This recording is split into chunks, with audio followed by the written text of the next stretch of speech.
दोस्तों, जिस पल का करोड़ों भारतीय पिछली कई सदियों से बेसब्री से इंतजार कर रहे थे, वह ऐतिहासिक पल अब निकट आ चुका है। जी हाँ, 24 जनवरी 2024 के दिन भगवान श्री राम की नगरी अयोध्या में राम जन्मभूमि मंदिर का उद्घाटन होने वाला है। लेकिन क्या आप जानते हैं, अयोध्या के इस पावन भूमि को लेकर सन 1528 में शुरू हुआ ये सांप्रदायिक विवाद 2020 तक चला था। अपनी ही जन्मभूमि पर विराजमान होने के लिए प्रभु श्री राम को 492 सालों तक इंतजार करना पड़ा था। इतना ही नहीं, कोर्ट में यह विवाद 134 सालों तक चला था। इसके लिए 10 लाख से ज्यादा पन्ने स्कैन करने पड़े थे। जी हाँ, आप बिल्कुल सही सुन रहे हैं, 100-200 नहीं बल्कि पूरे 10 लाख पन्ने स्कैन करने पड़े थे। और भारत की सबसे बड़ी अदालत सुप्रीम कोर्ट के इतिहास का यह दूसरा सबसे लंबा चलने वाला केस था, जिसमें करीबन 40 दिन सुनवाई चली थी। तो आज हम राम मंदिर के इसी चुनौती से भरे इतिहास पर एक नजर डालेंगे और भगवान श्री राम के जन्म, उनके सुपुत्र कुश द्वारा बनाए गए पहले राम जन्मभूमि मंदिर, सूर्य वंश की 44 पीढ़ियों तक चले इस मंदिर की भव्यता और मुगलों द्वारा मंदिर को नष्ट करने की पहली कोशिश से लेकर बाबरी मस्जिद के विवाद की शुरुआत तक हर पहलू से जुड़े फैक्ट्स आपके सामने रखेंगे। तो पूरा वीडियो जरूर देखिएगा और भगवान श्री राम के भक्तों, वीडियो को लाइक जरूर कर दीजिएगा। अयोध्या को भगवान श्री राम के पूर्वज वैवस्वत मनु ने बसाया था। तभी से इस शहर पर सूर्यवंशी राजाओं का राज था। यहीं पर राजा दशरथ के महल में प्रभु श्री राम का जन्म हुआ था। उस वक्त अयोध्या नगरी इतनी सुंदर हुआ करती थी कि इसकी तुलना स्वर्ग से की जाती थी। मगर प्रभु श्री राम की जल समाधि के बाद अयोध्या बिखर सी गई थी। लेकिन उनकी जन्मभूमि पर बना महल बिल्कुल वैसे का वैसा ही था, जिसके बाद श्री राम के बेटे कुश ने अयोध्या के राजभवन का फिर से निर्माण करवाया था और साथ ही कई मंदिर भी बनवाए थे, जिनमें से एक प्रभु श्री राम का जन्मभूमि मंदिर भी था। जिसके बाद सूर्यवंशी की अगली 44 पीढ़ियों ने अयोध्या नगरी पर राज किया। इस दौरान अयोध्या नगरी सुखी और संपन्न थी। मगर फिर आया महाभारत का दौर और विश्व के इस सबसे विशाल युद्ध में सूर्यवंश के आखिरी राजा महाराजा बृहदबल की मृत्यु जंग के दौरान अभिमन्यु के हाथ हुई थी। जिसके बाद अयोध्या का बुरा दौर शुरू हुआ और राजभवन के साथ प्रभु श्री राम की जन्मभूमि मंदिर भी जर्जर होने लगी। मगर ईसा के करीब 100 वर्ष पूर्व उज्जैन के चक्रवर्ती सम्राट विक्रमादित्य अयोध्या पहुंचते हैं और सरयू नदी के किनारे एक पेड़ के नीचे विश्राम करने बैठते हैं। उस वक्त अयोध्या में सिर्फ घना जंगल था, मगर विक्रमादित्य को वहां दिव्य शक्ति महसूस होती है और वो आसपास के संतों से इस इलाके के बारे में पूछते हैं। तभी वो संत महात्मा सम्राट विक्रमादित्य को बताते हैं कि ये प्रभु श्री राम की जन्मभूमि अयोध्या नगरी है, जो कि महाराज बृहदबल की मृत्यु के बाद पूरी तरह से जर्जर हो चुकी है। तभी सम्राट विक्रमादित्य काले रंग के कसौटी पत्थर वाले 84 खंभों पर राम जन्मभूमि मंदिर का फिर से निर्माण करवाते हैं। साथ ही यहाँ राजमहल, कुएं और कई अन्य मंदिरों का निर्माण भी करवाते हैं, जिससे अयोध्या नगरी एक बार फिर चमक उठी थी। अब विक्रमादित्य के बाद कई राजाओं ने इस मंदिर की देखरेख की और समय समय पर सुधार कार्य करवाना जारी रखा। मगर 1120 में कन्नौज के राजा जयचंद ने मंदिर के स्तंभों पर सम्राट विक्रमादित्य के इंस्क्रिप्शंस को उखड़वाकर अपना नाम लिखवा दिया। हालांकि पानीपत युद्ध के बाद राजा जयचंद का शासन भी समाप्त हुआ।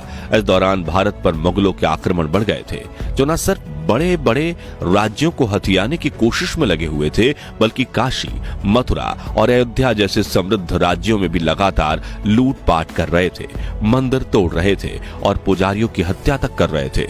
मगर 14वीं सदी तक वो अयोध्या के राम मंदिर को तोड़ने में सफल नहीं हो पाए थे।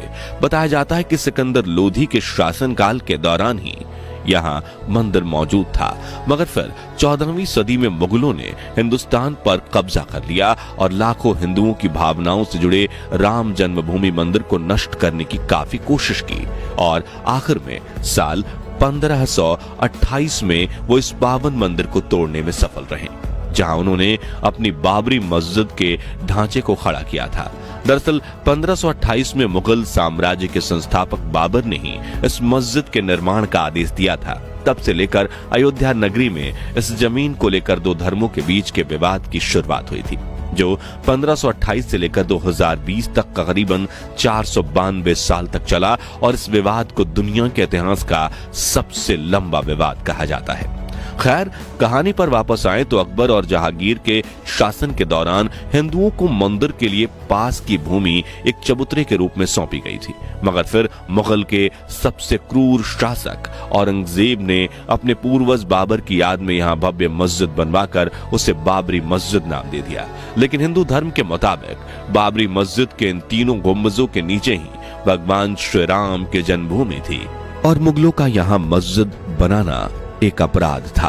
इसी वजह से साल 1853 में इस भूमि को लेकर पहला सांप्रदायिक दंगा शुरू हुआ, जिसे रोकने के लिए उस वक्त भारत को अपने कब्जे में करने की कोशिश में लगी ब्रिटिश गवर्नमेंट बीच में आती है और ब्रिटिशर्स कहते हैं कि इस भूमि को दो हिस्सों में विभाजित करते हैं, जिसमें मस्जिद के अंदर के हिस्से को मुसलमान और बाहर के चबूतरे के हिंदू इस्तेमाल कर लेंगे। इस तरह 1859 में ये मामला बाहरी रूप से शांत हुआ, लेकिन अंदरूनी रूप से लोगों में अब भी गुस्सा था, जिसके बाद 1885 में पहली बार ये मामला अदालत पहुंचता है, जब महंत रघुवीर दास चबूतरे में पूजा निर्माण के लिए मंदिर बनाने की मांग करते हैं, लेकिन उनकी मांग खारिज कर दी जाती है और अपनी ताकत के बल पर अंग्रेज इस मुद्दे को शांत करवा देते हैं। खैर, 1947 में भारत को अंग्रेजों की हुकूमत से आजादी मिलती है, जिसके 2 साल बाद 1949 में बाबरी मस्जिद और राम मंदिर को लेकर असली विवाद की शुरुआत होती है। दरअसल 23 दिसंबर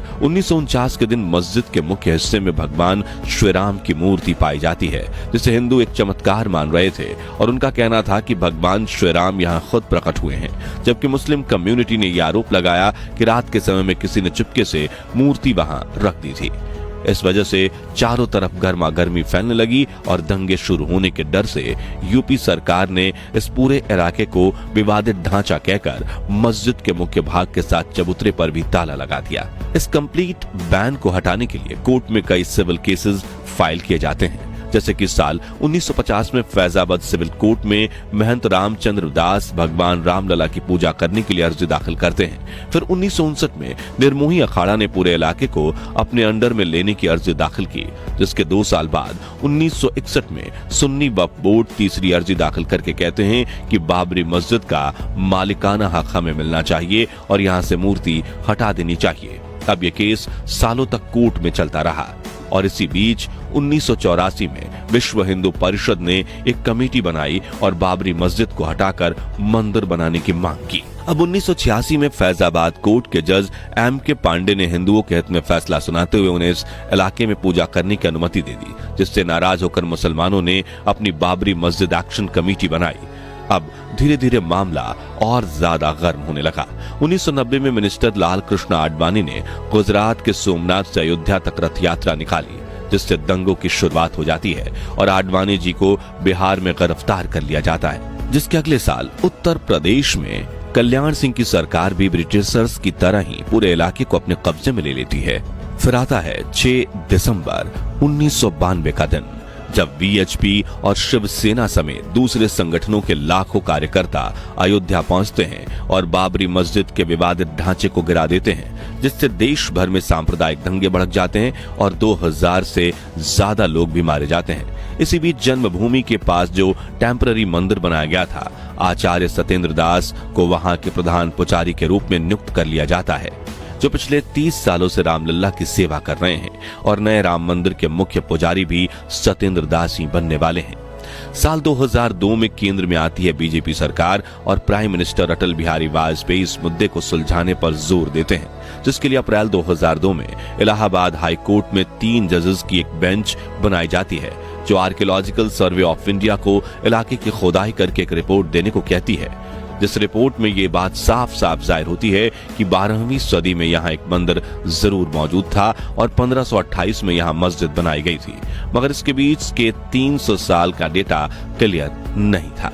लेकिन इससे ये बात जरूर साबित होती है कि मंदिर को गिराकर ही मस्जिद बनाई गई थी, जिस पर कई साल चर्चा करने के बाद साल 2010 में इलाहाबाद कोर्ट ये फैसला सुनाती है कि विवादित इलाके को सुन्नी वक्फ बोर्ड, रामलला विराजमान और निर्मोही अखाड़े के बीच 3 बराबर हिस्सों में बांट दिया जाए। मगर 2011 में सुप्रीम कोर्ट अयोध्या विवाद पर इलाहाबाद कोर्ट के फैसले पर रोक लगा देती है। दोस्तों, फरवरी 2016 में सुब्रमण्यम स्वामी सुप्रीम कोर्ट में अयोध्या विवाद को लेकर केस फाइल करते हैं, लेकिन 2017 में सुप्रीम कोर्ट के जज के.एस. खेहर इस मुद्दे को कोर्ट के बाहर आपसी सहमति से सुलझाने की सलाह देते हैं।